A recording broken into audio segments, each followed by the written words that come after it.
roll call, please. All righty, Ms. Bourne, Yes. Mr. Coolman, Yes, here. Thank you, Ms. Materney, Here. Mr. McCarthy, Here. Mr. Smith, Here. Mr. Van Huzen, Here. Mr. Weber. Here. All right, with that, if you can all please stand and say the Pledge of Allegiance with me. I pledge allegiance to the flag of the United States of America and to the republic for which it stands, one nation, under God, indivisible, with liberty and justice for all. So everyone has received a copy of the meeting minutes for the council meeting held on April 6th, as well as the committee of the whole. So with that, I would like to make a motion to approve the meeting minutes of city council that was held on April 6, 2020, as well as the committee of the whole as written, and to dispense with the reading. Second? Roll call. Okay, Ms. Bourne, Yes. Mr. Coolman, Now, I should ask Kate. I wasn't here for the committee of the whole. Do I need to separate? So, okay, yes. okay, Ms. Materney, Yes. Mr. McCarthy, Yes. thank you, Mr. Smith, Yes. Mr. Van Huzen, Yes. Mr. Weber. Yes. Thank you. All right, so we have no special report today, but we do have some letters, communications, citizen concerns. Mr. Hagan, if you'd like to come up, please state your name and address for the record, please. Good evening. Jim Hagan, 10741 Avenue Road. I just wanted to, since I haven't seen most of you for quite a while, I just wanted to say thank you for putting the meetings available to the people that didn't want to come in person. It's been a great help. I really appreciated it. And I would just ask you and the administration to possibly look into streaming these meetings. I think it's a great way to reach a lot of people that can't get out or don't want to come out to the individual meetings. And I'm following up. And my only other, that I can't come up here without a concern, is for the administration to possibly take a look out of my neck of the woods. When Woodland School is letting out at around 3:20 to 3:30 every day, they end up with cars that are parked on 795 waiting to pick up their kids. And I'm just concerned that at some point, if something isn't addressed, that there is going to be an accident out there. And I don't know what can be done about it, but I have seen as many as 4 or 5 cars parked on 795 for at least a period of 4 or 5 minutes. So that's my only concern tonight. And other than that, good to see everybody again. Thank you. I believe we have Dr. Campbell here, if you would like to take a few minutes to speak about what brought you here today. I appreciate the opportunity to speak before you, ladies and gentlemen, representatives of those of us out in the hinterland. It's a pleasure to be here. I am here to represent an organization called Lake Erie Waterkeepers, which is an NGO. It is an organization which does not function as a lobby. It functions for the good of the community. If you do not know about the history of Waterkeeper, I will just mention that the reason the Hudson River is restored and you can swim in it and there are sturgeon in it is related to the origins of the Waterkeeper organization. And you may recall it was Pete Seeger and son of Robert Kennedy who basically spearheaded that. Our Waterkeeper, about whom you know a bit, is Sandy. Sorry, is Sandy Ben. And I'm here to point out at the bottom of the document you have in front of you, the last paragraph. Now, therefore, be it resolved by the local government is requesting that President Biden sign the Lake Erie Executive Order for federal government leadership and coordination with states and local government and accountable phosphorus reductions to help reduce local government costs, and the economic harm to fishing, boating, swimming, and tourism caused by the toxin producing harmful algae. And that's what this is about. The reason I'm here is that I sent communications to you in the middle of March. And I did hear from one of you Deborah Bourne called me. We lost communication subsequently, and I've had an opportunity to talk with another one of you, and I'm concerned that I have heard nothing. And I'm sure that things are going on, and I realize that being council person is not your full-time job. But I am concerned that I started corresponding on the 17th of March, and I sent documents to everybody introducing myself and the purpose of this, and a copy of the document you now have in a less readable form. And I did hear from Councilwoman Bourne, but I'm concerned that I don't know what's happening. And I do recall what happened with the bicycle trails, and they're sad. Things got put in committee and never were heard from before. I do understand that this has been moved to a committee at the moment. I did make myself available to everybody, and I'm happy, as I'm retired, to appear anywhere you would want to discuss the matters of this with you and to be helpful, as we are very hopeful that this will move forward. Already the Lucas County Commissioners and the Toledo City Council, councils of other places, Sandusky, Lakewood, and others have enthusiastically endorsed this.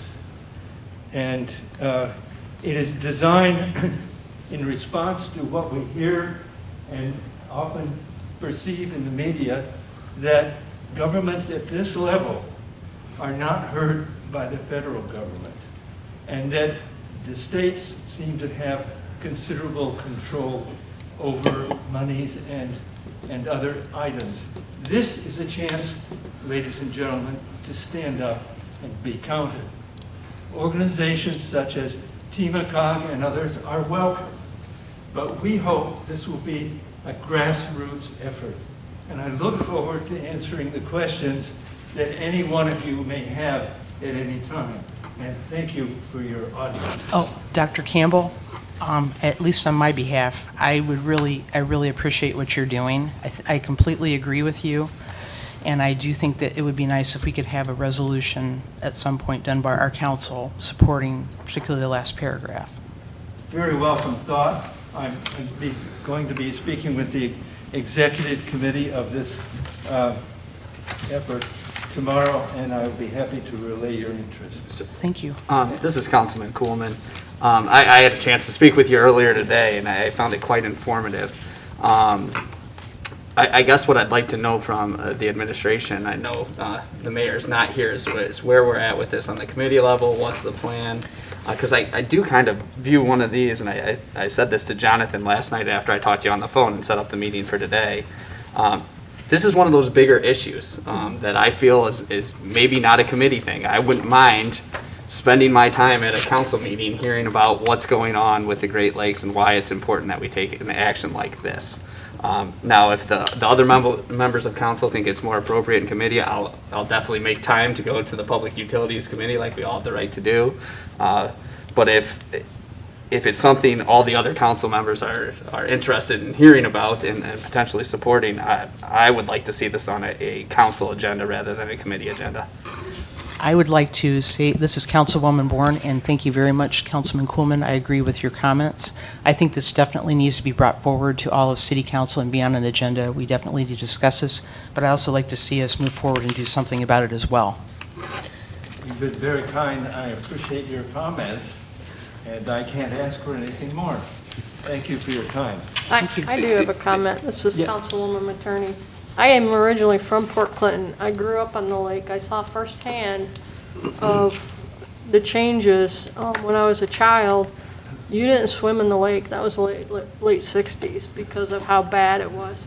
And while we've come a long way since the Cuyahoga River burned, we still have a lot farther to go, and I'm in support of this too. You're quite correct. There are other problems. I happen to live near the Maumee River and want to point out to you that Wood County is actually on Lake Erie because the estuary ends about the Maumee-Perrysburg Bridge. And so despite the seiches and other things, we are part of the lake. I also have monitored the water and have a program that I can present to anybody who's interested. The phosphorus level is extremely high. In the summer, when we begin to have problems in the lake, the river actually turns green. You can take out the water and hold it up. What is there is not microcystin, but planktothrix, which also can make not microcystis, but planktothrix, which can also produce the microcystin. We have problems with other toxins. Saxitoxin is another one, an interesting issue to speak about if you happen to remember Gary Powers and the U2. The poison he was supposed to take was saxitoxin, and it was on the end of a needle. He was supposed to die instantly. Wow. Microcystin and saxitoxin are twins. But thank you very much. Dr. Campbell, I have a question. This is Councilman Weber. Just one quick question. Have you looked into having any kind of a public forum, like maybe something at the library, a presentation, perhaps a PowerPoint of something that to give public awareness? I have given lectures many places Here in Perrysburg? But, it was about 2016, I gave a talk at the Knight Center. I expected 5 people to show up. There was standing room only. There is interest in this, and I would be happy. If I can give you a lecture tailored any way you want to any audience with prearranged questions to try to answer them. I'm happy to speak in the community at any time. You have an editorial that I wrote for the Messenger Journal among your things, and I ask you to look at that. That's written in a literary fashion to set the tone for what happens when disasters are not planned for. And in it, I quote the literature that points out, depending on concentration and time, that microcystin can be carcinogenic. It killed 50 people in a dialysis unit, and we aren't finished with that yet. And the problem is getting worse instead of better. Thank you for your comment. Thank you. Dr. Campbell, I just wanted to clarify, though, did you receive the email where we had invited you to come to the public utilities to speak? No. Okay, because that's, when I got the call last night from Councilman Kuhlman, I was surprised to hear that there was frustration because I was under the impression that an email was communicated to you to come to the Public Utilities Committee. I did get a brief communication, but there was not, it was by telephone. Dave Krebs was very helpful, but I was not invited. Okay, because that invitation was extended if you'd like to come to our next Public Utilities Committee meeting. Any time. And that is on, The 28th. yes, that sounds correct. I was concerned with a considerable delay. Yeah, that's one of the things that I was surprised to hear about. I was actually out of town soon after, but soon after the 17th. And so I was under the impression that communication had been made to extend the invitation to the public utilities. If you'd like to come on the 28th, we would be more than happy to entertain you to go into more detail so we can have a further discussions on this. I'd be happy to, but any possibility of moving things forward faster in another way, I would most appreciate it. Thank you for your time. All right. Any other letters, communications, or citizen concerns? Hearing none, we'll move on to the administrative reports. I know the mayor's not here today, so the city administrator. No report. Finance director. And I have no report tonight. Law director. I have no report, but I do have a request when we get to the personnel committee that we do executive session. And president of council, I have no report today. We'll move on to the committees, finance and economic development. Thank you, your acting honor. I don't know if that says take offense to that or as a compliment. The meeting, yes, the Finance and Economic Development Committee did meet on April 13th. And the meeting was called to order at 5:30 p.m. by Chairman Mark Weber. Committee members present were Deborah Bourne, myself. Tim McCarthy was absent. Also present were Bridget Cabot, City Administrator, Kate Sandretto, Law Director, Dave Krebs, Finance Director, Amber Rathburn, Deputy Finance Director, and Steve Bronder, Income Tax Commissioner. On the approval minutes, I stated at hearing no objections, the minutes of the February 9th, 2021 meeting were approved. Ms. Bourne said the minutes were already approved at the City Council meeting, and she was abstaining. The resolution in support of the Toledo Regional Chamber of Commerce. Tim Schneider, Manager of Local Government Affairs for the Toledo Regional Chamber of Commerce, was present via teleconference to request that City Council approve a resolution urging the United States Postal Service to use a mail sorting center in Toledo. Mr. Schneider said that in 2012, mail sorting was transferred from Toledo to the Michigan Metroplex. More than 20 local area governments have either approved or are considering similar resolutions. Mr. Schneider said that in the latest survey they conducted of their members, 100% of the respondents said that the delays in the mail service have negatively impacted them and their customers. I stated that our water and sewer customers have definitely been impacted because of utility bills have been delayed. I said that I support the idea, and Ms. Bourne agreed. We asked Mr. Schneider to attend the City Council meeting if he was available. I don't think. He called in. Mm-hmm.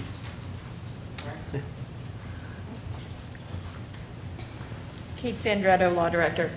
He is called in, but everyone who calls in is muted. If we have questions for him, I did arrange that we would call him via cell phone and put him on speaker Okay. if necessary. But I was under the impression that you and Ms. Bourne would be more than capable of arguing in favor of this resolution. Oh, absolutely. We are, and I'll be introducing that resolution tonight. So if during discussion, if anyone has questions, we can maybe unmute him. Okay, on the disposal of vehicles, Ms. Sandretto stated that any vehicles with a Kelly Blue Book value in excess of $1,000 must have City Council approval for their disposal. She requested approval to dispose of the following vehicles. In the Fire Division, a 2009 Chevy Impala with 63,225 miles and an estimated KBB value of $4,834 to $6,107. For the Department of Public Services, we have a 2001 International 4900 DT 466E heavy-duty truck. Yeah, everybody knows what that is, right? With 56,266 miles and an estimated KBB value of 7,950 and a 2000 International DT 466E heavy-duty truck with 51,007 miles and an estimated KBB value of 7,950. Ms. Bourne asked, why is this going through Finance Committee? And Ms. Sandretto explained that vehicle disposals will be brought to the Finance Committee from now on because it is a financial issue. And the committee agreed 2-0 to recommend approval. Economic Development, Glenn Grisdale, the city's economic development consultant, was present to review his report of the 2020 CRA and TIF programs. He said that 9 CRAs and 1 TIF were monitored for fiscal year 2020. All generally met or exceeded their performance thresholds, and all school donation agreements are current and have been invoiced. Finance Director's report. The committee reviewed expenditures greater than $5,000 for the month of March.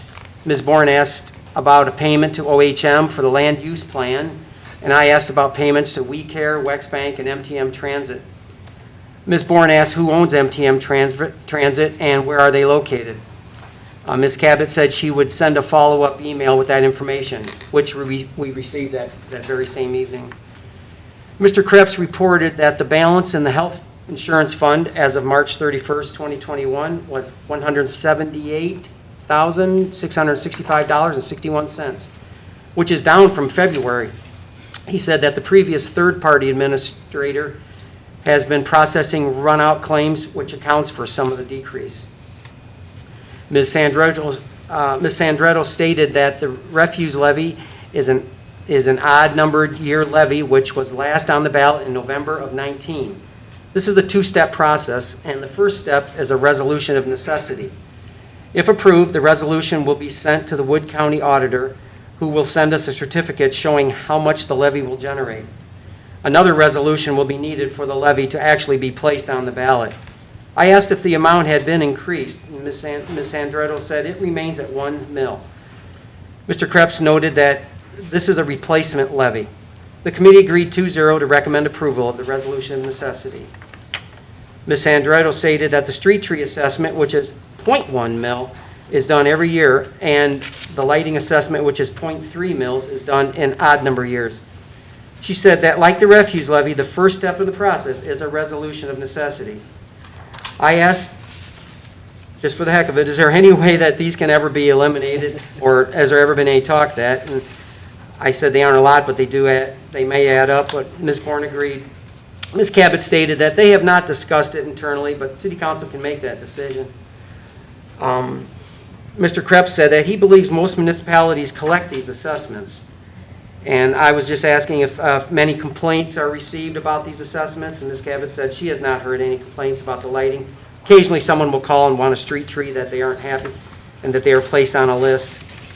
So after some further research on my own, I definitely realized the necessity of this very small assessment. So the committee agreed 2-0 to move the resolution on to City Council. Ms. Sandrota requested approval of a contract with Delta Dental for employees' dental insurance. She said the contract actually expired March 31st, but there is language in the contract that it rolls over anyway. Mr. Krebs noted that there is no change in the rates. The committee agreed 2-0 to recommend approval of the contract. The Tax Commissioner's report, Mr. Bronder reported that tax collections for the month of March were $1.6 million, which compared to March 2020 is an 18% increase.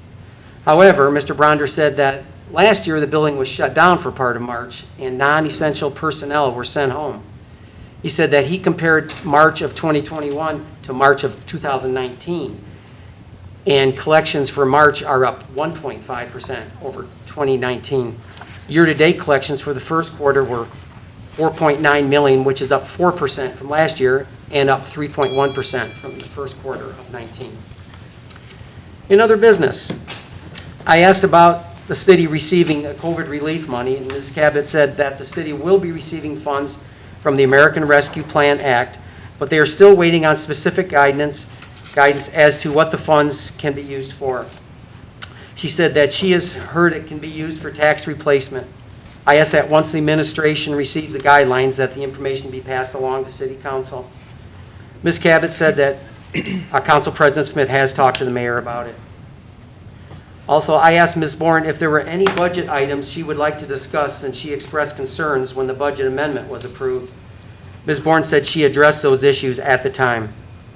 I encouraged her to bring up concerns regarding the budget at the committee level so we can discuss it as a committee first. There being no further business, the meeting adjourned at 6:19. I have 8 pieces of legislation introduced, and if there are no objections, I'll introduce the vehicle disposals together, and I'll separate the resolutions of necessity from the others. So, here we go. I would like to introduce Resolution 2621 and move that the rules be suspended to allow for its reading by number and title only. Are you going to combine them or just do them one at a time? Not this one. Okay. This one's going to be separate. Okay. Second. Roll call.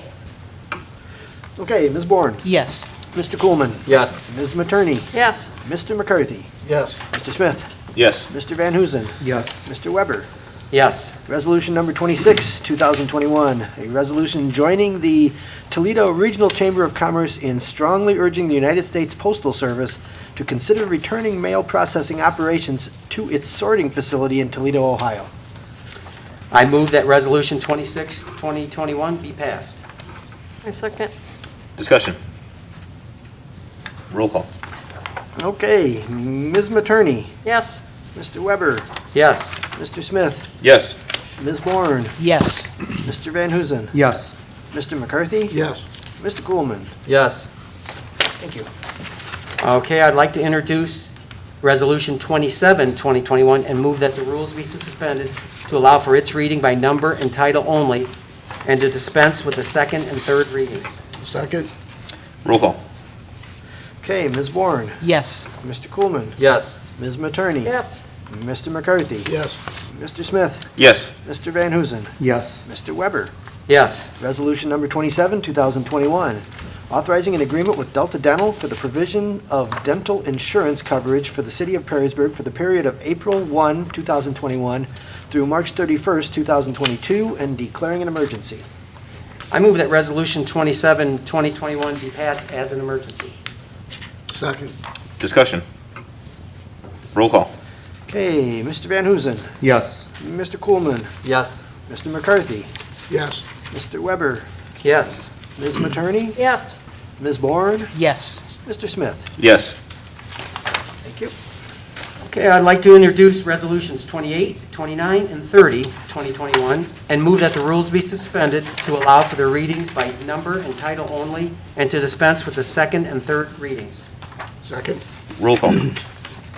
Okay, Ms. Bourne, Yes. Mr. Coolman, Yes. Ms. Materney, Yes. Mr. McCarthy, Yes. Mr. Smith, Yes. Mr. Van Huzen, Yes. and Mr. Weber. Yes. Okay, resolution number 28, 2021, declaring one 2009 Chevrolet Impala currently used by the fire division no longer needed for public use or unfit for public service and declaring an emergency. Resolution number 29, 2021, declaring one 2001 International 4900 DT 466E heavy-duty truck currently used by the Department of Public Service no longer needed for public use or unfit for public service and declaring an emergency. And resolution number 30, 2021, declaring one 2000 International 4900 DT 466E heavy-duty truck currently used by the Department of Public Service no longer needed for public use or unfit for public service and declaring an emergency. I move that Resolutions 28, 29, and 30, 2021 be passed as emergency measures. Second. Discussion. Roll call. Okay, Mr. Weber, Yes. Mr. Coolman, Yes. Mr. Van Huzen, Yes. Ms. Bourne, Yes. Mr. Smith, Yes. Ms. Materney, Yes. Mr. McCarthy. Yes. Thank you. And finally, I would like to introduce Resolutions 31, 32, and 33, 2021, and move that the rules be suspended to allow for their readings by number and title only, and to dispense with the second and third readings. Second. Roll call. Okay, Ms. Bourne, Yes. Mr. Coolman, Yes. Ms. Materney, Yes. Mr. McCarthy, Yes. Mr. Smith, Yes. Mr. Van Huzen, Yes. and Mr. Weber. Yes. Resolution number 31, 2021, a resolution declaring the necessity of a replacement levy in excess of the 10 mil limitation pursuant to revised code section 5705.19V for the purpose of providing for the collection and disposal of trash. And resolution number 32, 2021, a resolution declaring the necessity to improve certain public places in the city by lighting. And resolution number 33, 2021, a resolution declaring the necessity to provide for the removal and special treatment of shade trees and controlling the blight and disease of same, and for planting, maintaining, trimming, and removing shade trees in and along the streets and within public rights-of-way of the city of Perrysburg. I move that Resolutions 31, 32, and 33, 2021 be passed. Second. Discussion. Roll call. Okay, Mr. McCarthy, Yes. Mr. Van Huzen, Yes. Ms. Bourne, Yes. Ms. Materney, Yes. Mr. Smith, Yes. Mr. Weber, Yes. and Mr. Coolman. Yes. Thank you. Okay, and the next Finance and Economic Development Committee meeting is Tuesday, May 11th at 5:30 PM. That's the end of my report. Thank you. Safety Committee. Thank you, Acting Mayor Smith. I'm noticing a trend. I do not have a report as we have not met. Our next scheduled meeting, if necessary, will be on April 27th at 6 PM. All right, thank you. Recreation Committee. Thank you, President of Council and Acting Mayor Smith. Thanks. Start here in a second. I do have a report.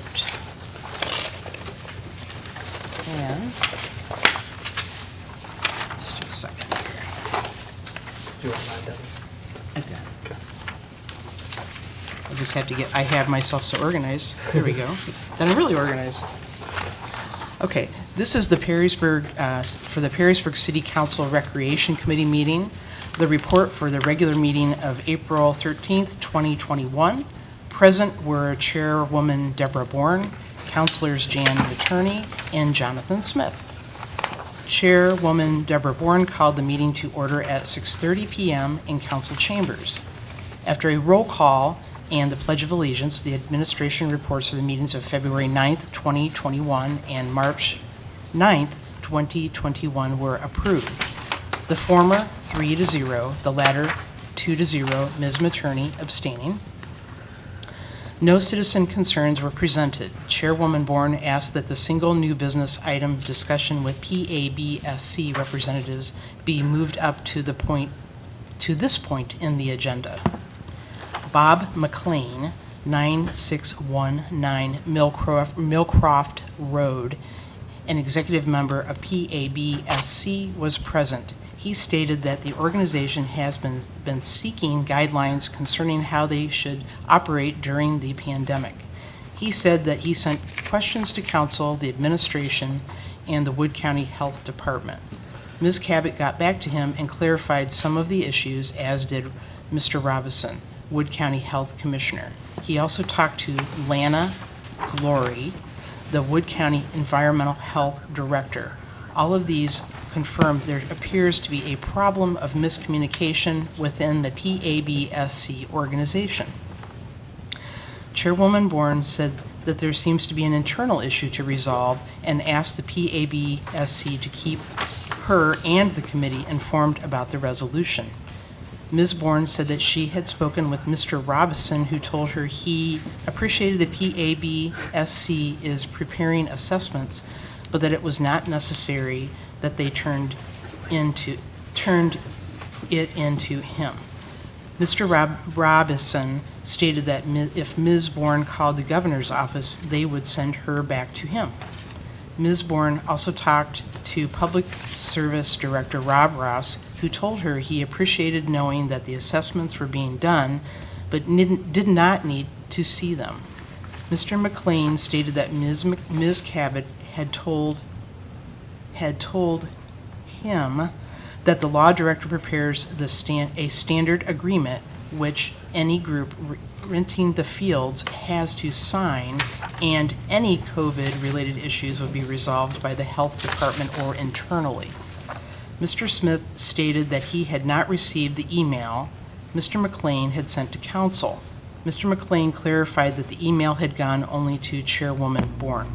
There was no discussion on any of the old business items on the agenda.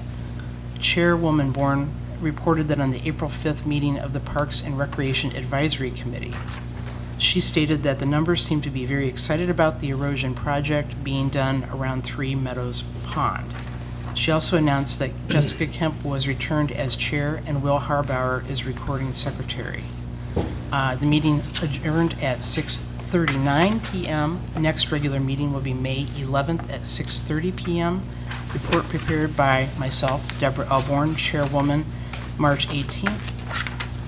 I'm sorry, that should have said April 18th. Sorry about that. April 18th, 2021. And that's all I have. Thank you. Planning and Zoning Committee. Thank you, Your Honor. This is Tim McCarthy speaking. We met on April 15, 2021. Present were myself, committee members Corey Coleman and Barry Van Hoosen, Law Director Kate Sandrato, Planning and Zoning Administrator Brody Walters, and Police Chief Pat Jones.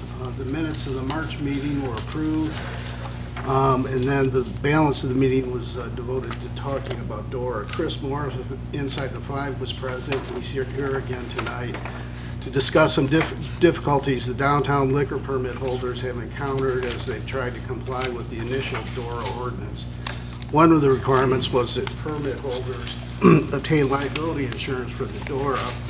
However, their efforts to obtain such coverage have not been fruitful. Insurance carriers are not interested in writing coverage as they are unsure of what risks exist with the DORA. Further, the individual liquor permit holders each have their own liability coverage. The second issue that they encountered is with the formation of a corporation or limited liability company. The Department of Liquor forbids manufacturers of alcohol from having a financial interest in an entity with distributors of same, and Inside the Five is a manufacturer while the other permit holders are distributors. In order to get the DORA underway, the administration, in consultation with Councilmember Barry Van Hoosen, had drafted some potential changes in the DORA ordinance, and Law Director Sandretta presented those changes. The first is that the Section 8 requirement of a corporation or limited liability company and acquisition of liability insurance coverage be eliminated. In lieu thereof, the DORA will designate one individual as the principal contact person for the city to resolve any issues involving DORA activities. Further, the liquor permit holders will be required to furnish proof of liability insurance coverage. Next, Section 7 had earlier required that the CUPs identify the name of the particular permit holder. The ordinance had been revised to eliminate that requirement. It simply adds cost. Chief Jones pointed out that no other DORA that the city has looked at had such a requirement.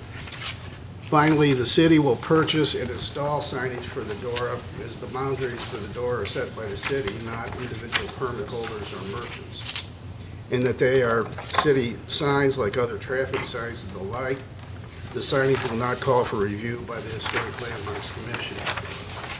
Committee member Coleman had expressed a concern about the existing provision that the safety director or chief of police can modify or suspend the hours of the DORA during special events. He questioned whether any such modification should be approved by an appropriate council committee. The chief responded that to date there's only been discussion of modifying the hours on Harrison Rally Day, perhaps to have the DORA start at 4 p.m. After the booths have closed.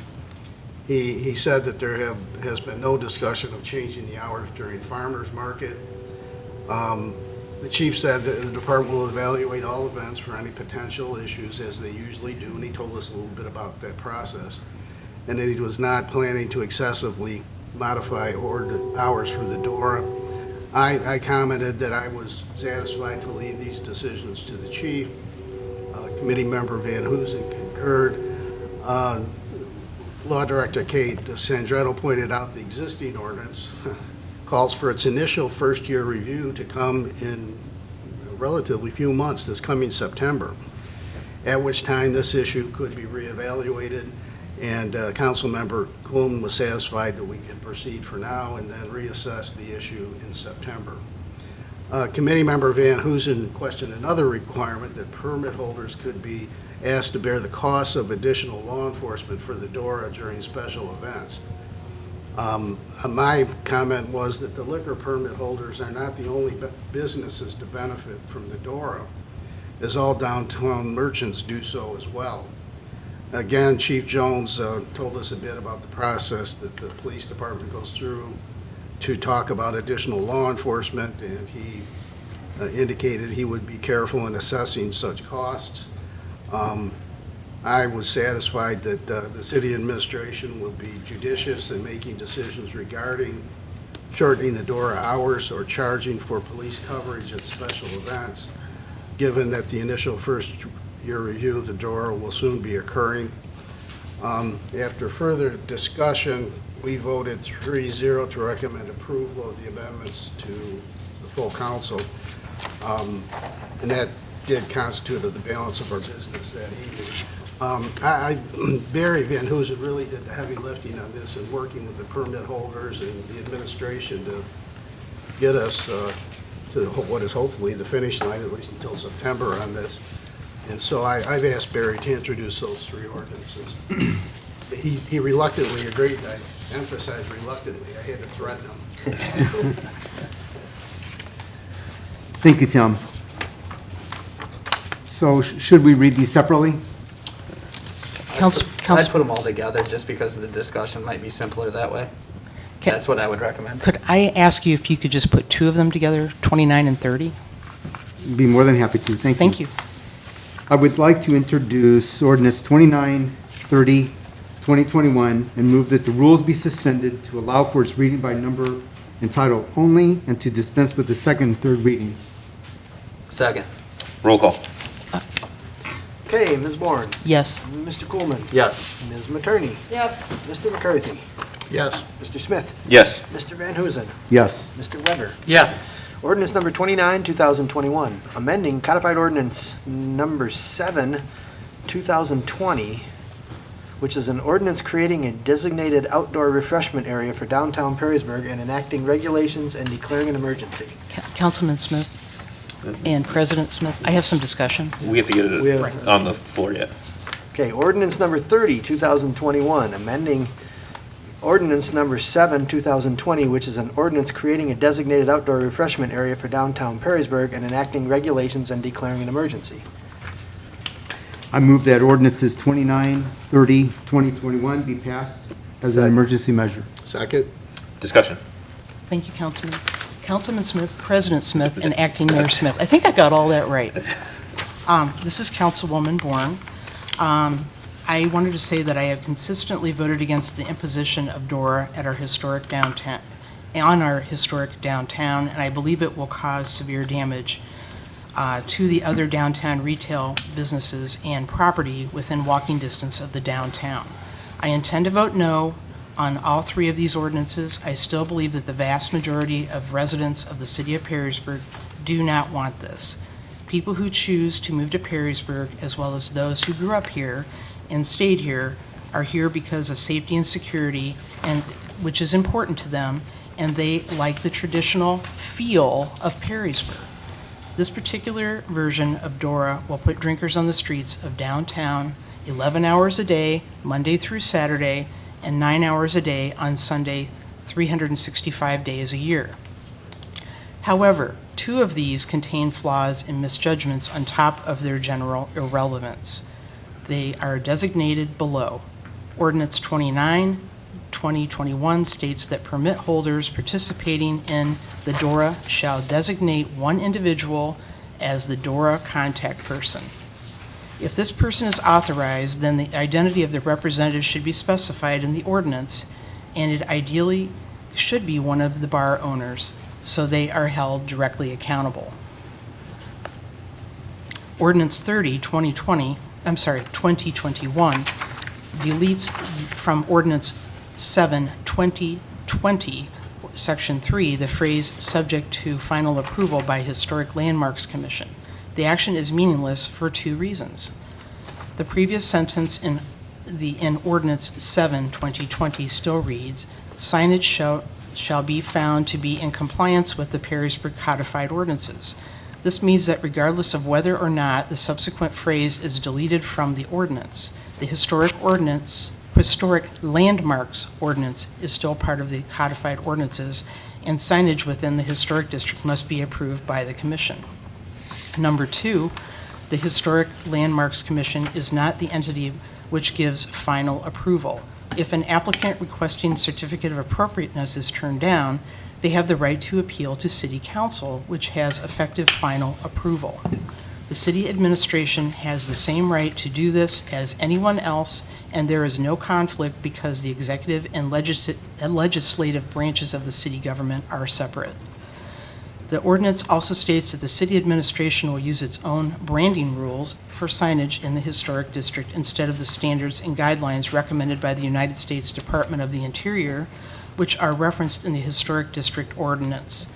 It needs to be mentioned that this rebranding policy was imposed on the city in the fall of 2020, according to the city website, with no public review whatsoever, either city council or the general public, and neither the same of the person who created it or nor the person who authorized them to do it has been made public.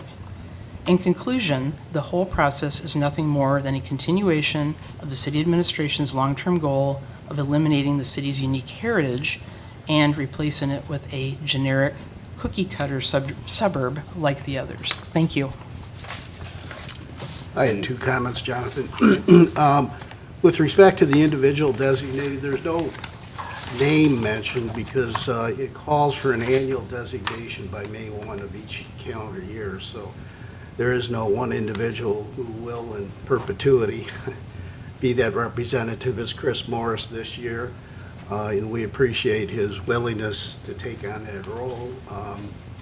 But next year, it could be someone different, and after a year dealing with this, Chris may very well hope there's someone else to take his spot. With respect to ordinance 30, it does recite that the signage will be in compliance with the Perrysburg codified ordinances. I assume all our traffic signage is in compliance with our own ordinance.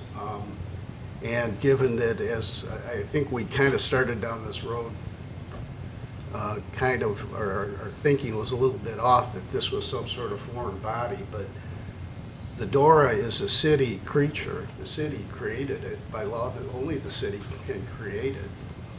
And so the DORA boundaries are no different than any other signs that the city puts up. And I don't venture any opinion on the city's brand. I didn't think it in any way eroded the cultural heritage or history of the community. But I know brands of any type in any organization can generate opinions. But I intend, obviously, to support these ordinances I did in committee. This is Councilwoman McCartney. I have a couple comments to make.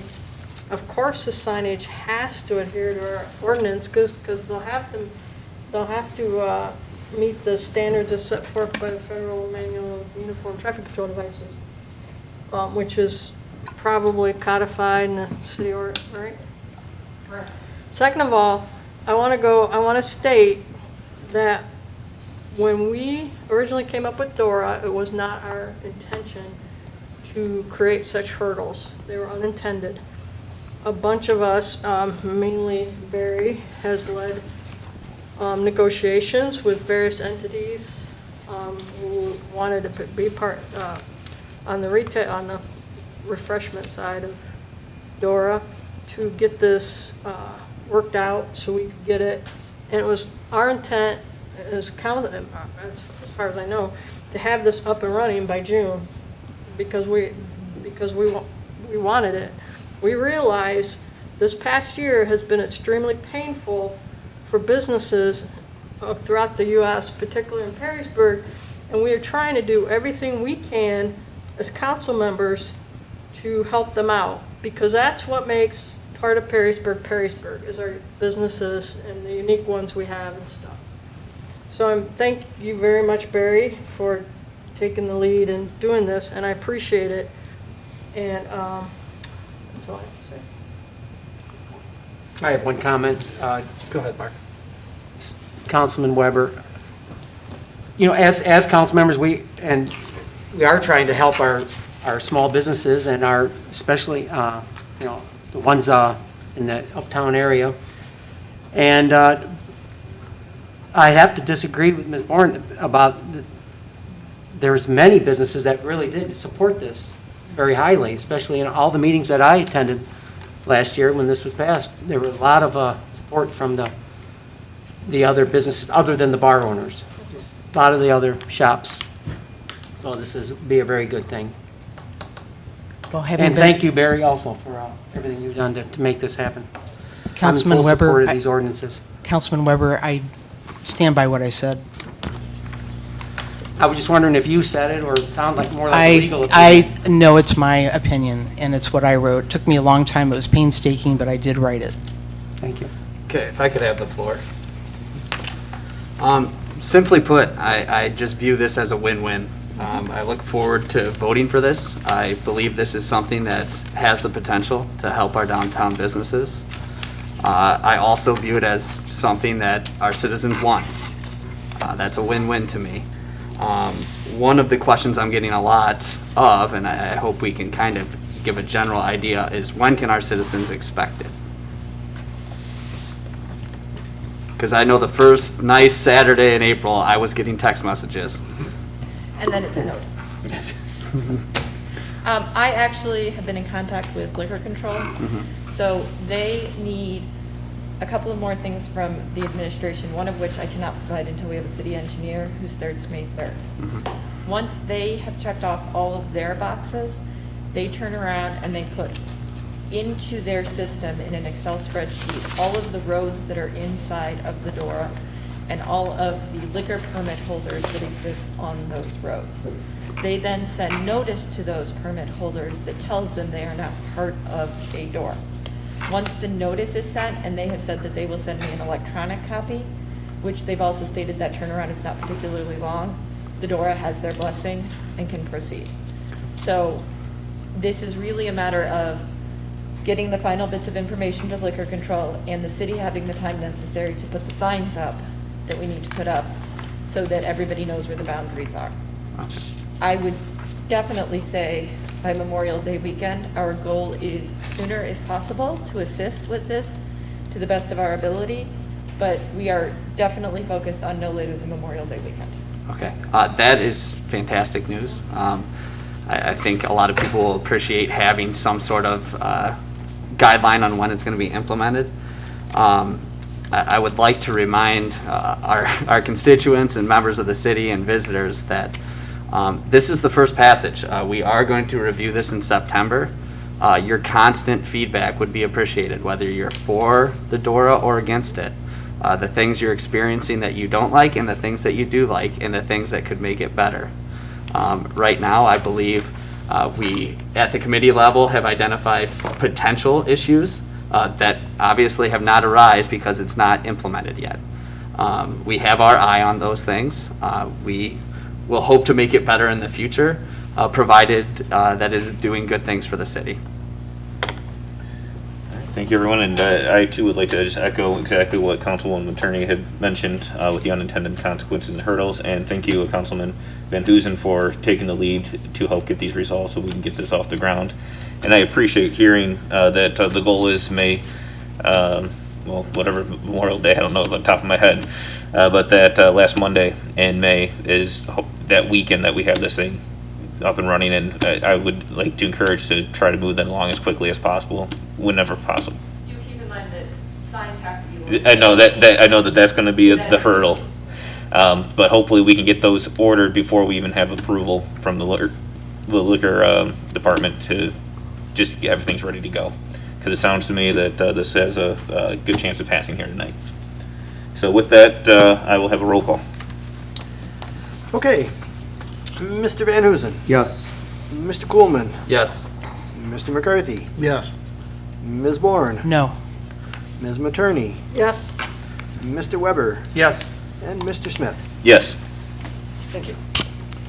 I would like to introduce ordinance 31, 2021, and move that the rules be suspended to allow for its reading by number and title only, and to dispense with the second and third readings. Second?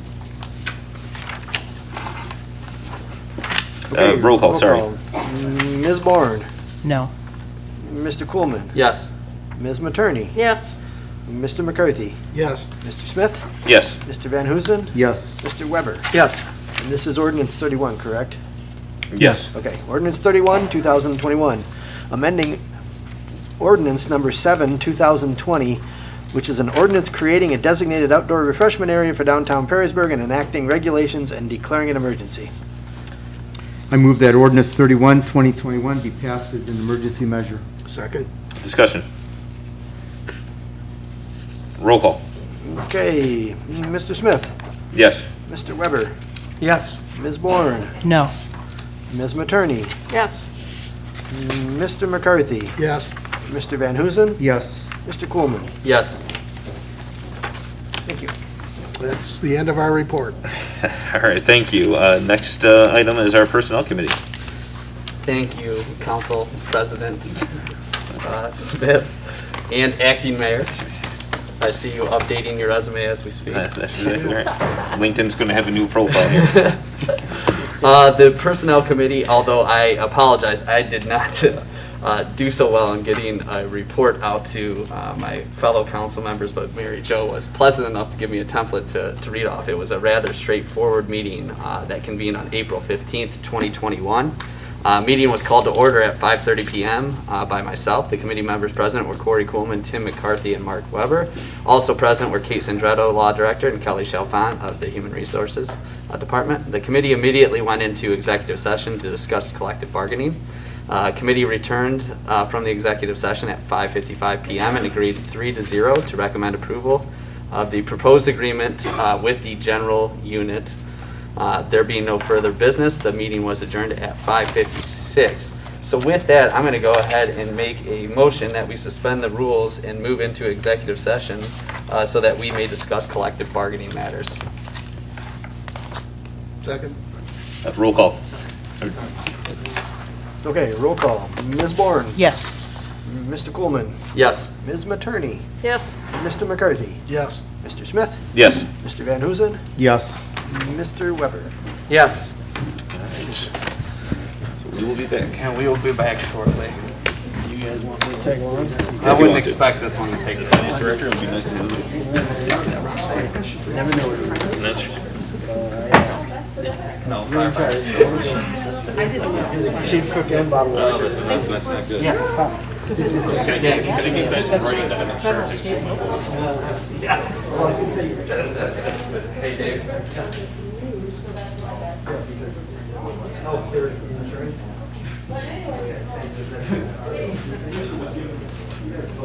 You can give it to whoever you want.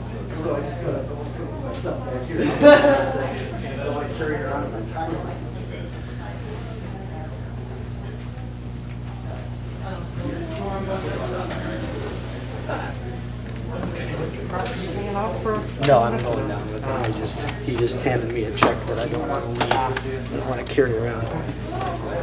Sorry, thank you. I'll catch you.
Yes.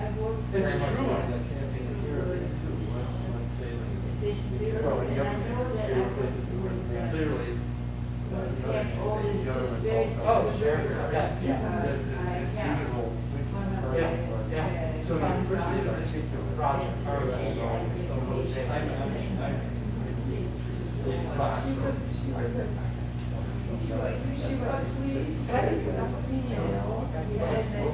Well, and the question about, there should be something specific.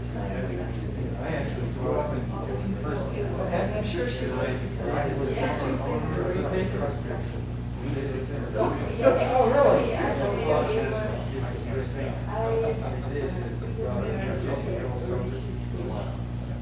Just if you want to rotate it, it's got to be one of the bars. I came to this country.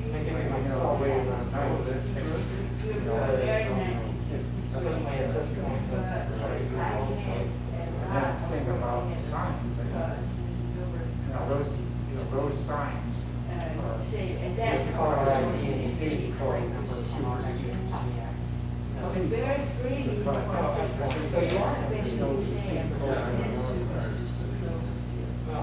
That was going to be my question.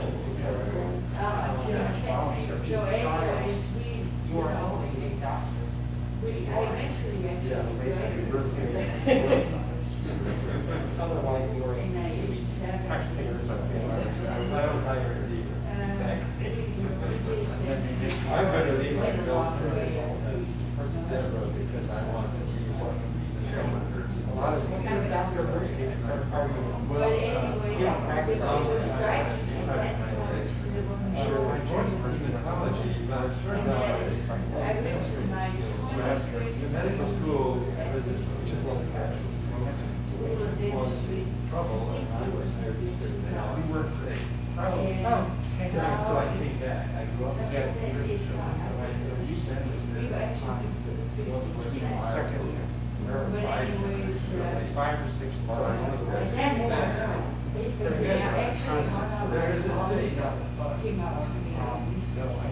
Finally got on out of it.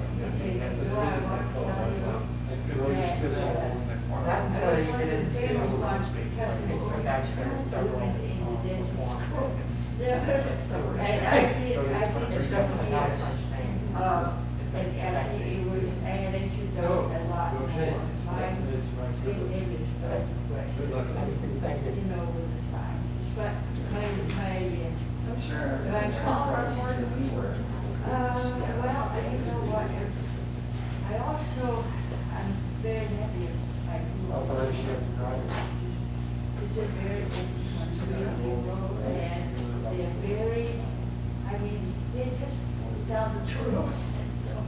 And they also have a government that has also part. So there's a. Oh, yeah. That's why I used to go to Tory. But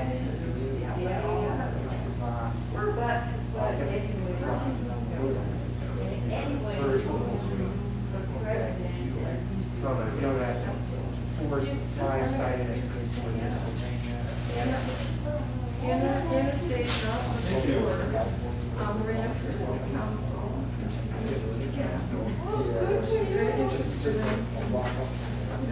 If you were going, your the old days of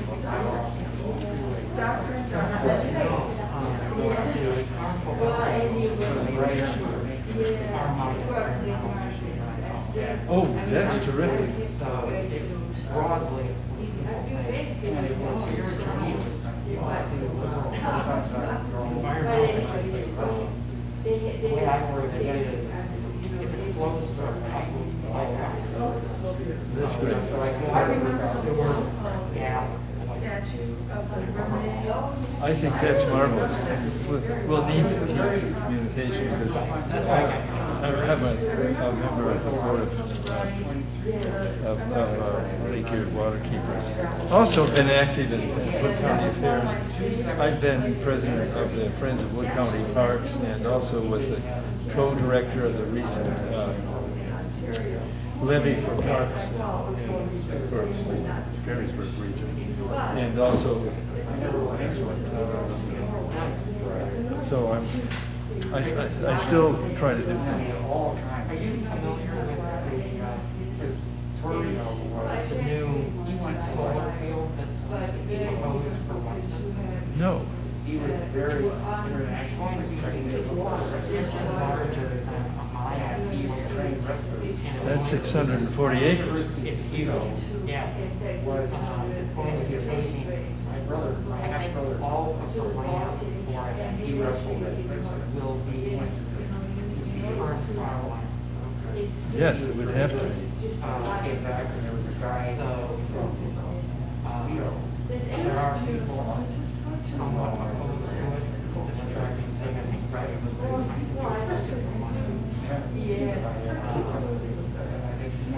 I'm interested to know what you can do with the land that is obscured by those. There has to be some ecological impact to that, and there may be some ecological benefit, and nobody's writing about it. Every time we do something, we harm the environment, you know.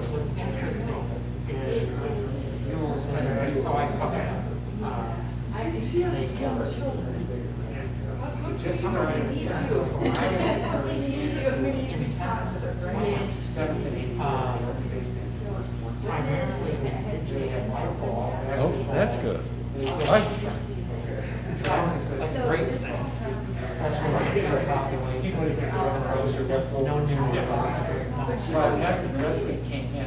That's good to know. We have to leave, but I have one comment to make. When I was in France, we had taken over a French airfield. It was a major base where I was. And they had no horse. They had a shepherd and sheep grazed away the grass. So there's a Well, yeah. We got this guy.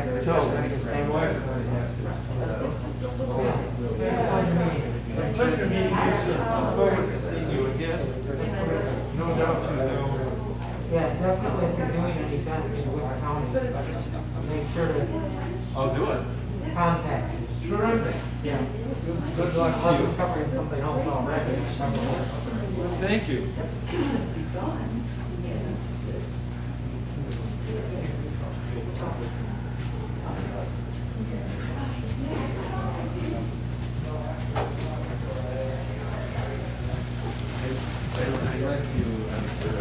Oh, well, thank you. Just call it. I will, sure. I absolutely will. Thank you. Good to see you. Nice to see you. Yes. Good to be here. Good to Yes. see you. Yes. 85. The days are slipping away. All right. Absolutely. Thank you. Good seeing you both.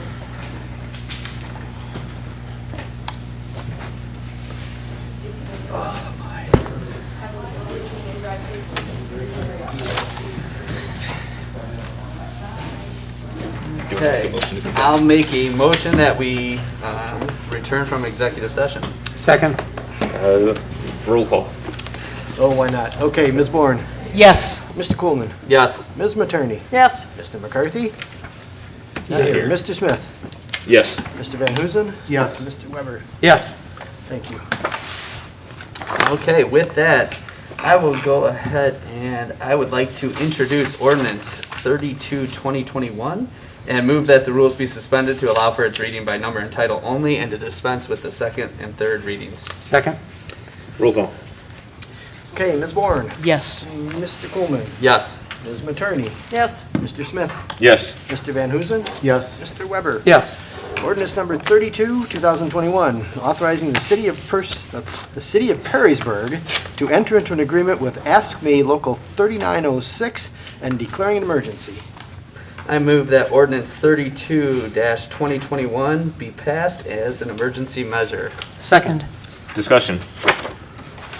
Roll call. Okay, Mr. Weber, Yes. Mr. Van Huzen, Yes. Mr. Smith, Yes. Ms. Materney, Yes. Mr. Coolman, Yes. Ms. Bourne. Yes. Thank you. That concludes my report. All right, thank you. Public Utilities, and Public Utilities does not have a report. The next meeting is April 28th at 6:30 PM. That is the end of my report. Service. Service is not met, so I don't have a report, and my meeting's on the same day, ready for Jonathan Smith's. Any other business for the good of the council? Yeah, I think I'm gonna say something. Anyone done to object? No. So, this is Councilman Coolman. It's one of the titles I go by. I go by Attorney Coolman, Joel's brother, Kay and Craig's son. But one of the things I'm most proud of is that I'm father to Austin Canelo Molina Coolman. And I had a rough day. A real rough day. I listened to a recording last night that troubled me deeply.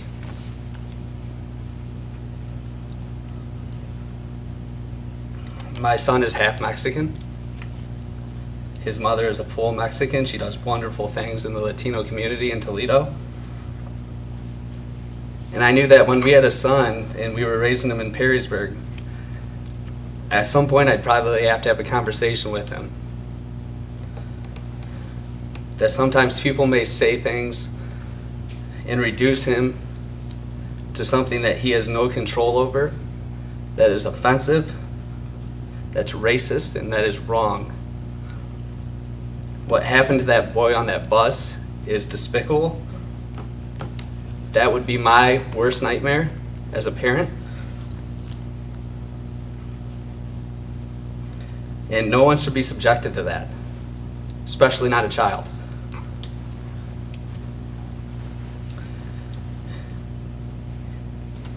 And unfortunately, it seems like I'm going to have that conversation with my son earlier than I expected.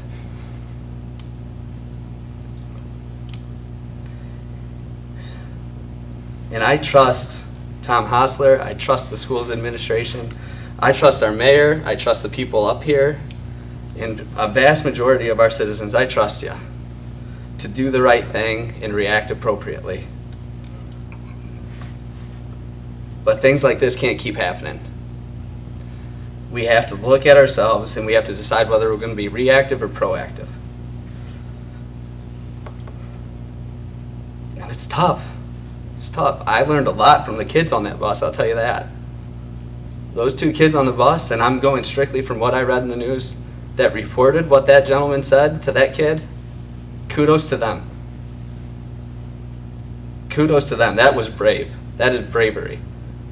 That kind of ignorant stuff being said by an adult that's in a powerful position, and the two kids knew what was right. Now, I don't know what we can do about it. Like I said, I trust the school to handle it appropriately, but I'm troubled deeply as a father to a Mexican child. And I hope I never see it. I sincerely apologize to the woman who went through that, and I wasn't going to talk about it tonight. Because initially I thought it was a school issue, but this is a community issue, and we need to acknowledge it and we need to move forward. And we need to make sure our kids that are growing up here are not facing that type of treatment.